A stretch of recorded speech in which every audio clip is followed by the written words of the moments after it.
My dear students, good evening to everyone. আজকের আলোচনার topic adjective clause. তো আজকে আমরা খুব সহজে অ্যাডজেক্টিভ ক্লজ শিখব। তো আর দেরি করছি না, মূল ক্লাসে প্রবেশ করছি। তো এখন অ্যাডজেক্টিভ ক্লজ জানার আগে আমাকে জানতে হবে অ্যান্টিসিডেন্ট অর্থাৎ পূর্বপদ, অর্থাৎ নাউন বা প্রোনাউন, নাউন বা pronoun.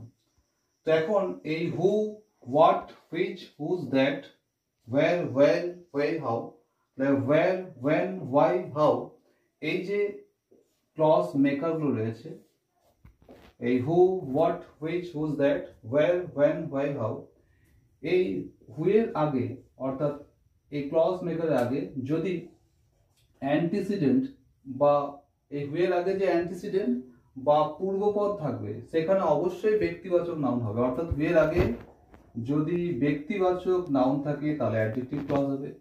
What, which, whose, that এর আগে যদি বস্তুবাচক কিছু থাকে তাহলে অবশ্যই এটা অ্যাডজেক্টিভ ক্লজ হবে। আর ওয়্যার এর আগে কি থাকবে না, ওয়্যার এর আগে থাকবে দ্য প্লেস বোঝালে সেখানে কি হবে, অ্যাডজেক্টিভ ক্লজ হবে।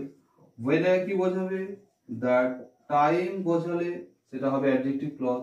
আর ওয়াই এর আগে কি থাকবে, ওয়াই এর আগে থাকবে দ্য রিজন, দ্য রিজন বোঝালে থাকবে অ্যাডজেক্টিভ ক্লজ। আর হাউ এর আগে থাকবে দ্য ওয়ে।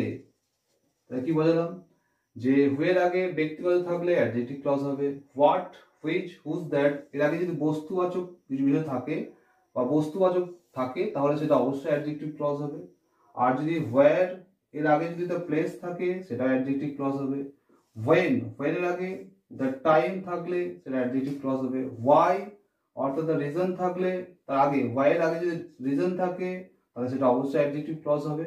আর হাউ এর আগে দ্য ওয়ে থাকলে সেটা অবশ্যই অ্যাডজেক্টিভ ক্লজ হবে। এবার একটা এক্সাম্পল দিয়ে পুরো বিষয়টা বোঝানো যায়।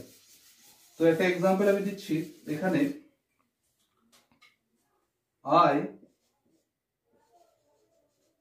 I know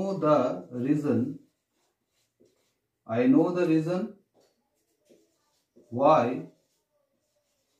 he was angry. এখন এই সেন্টেন্সটার মধ্যে কোনটা অ্যাডজেক্টিভ ক্লজ তো আমরা খুব সহজেই নির্ণয় করতে পারবো, কারণ এখানে বলা আছে why। এই যে why এর আগে কি বোঝা বলেছিলাম, why এর আগে থাকবে দ্য রিজন, এখানে দেওয়া আছে দ্য রিজন, তাহলে why এর আগে দ্য রিজন বোঝালে কি হবে অ্যাডজেক্টিভ ক্লজ। তো আরেকটা এক্সাম্পল দেখে নেওয়া যাক।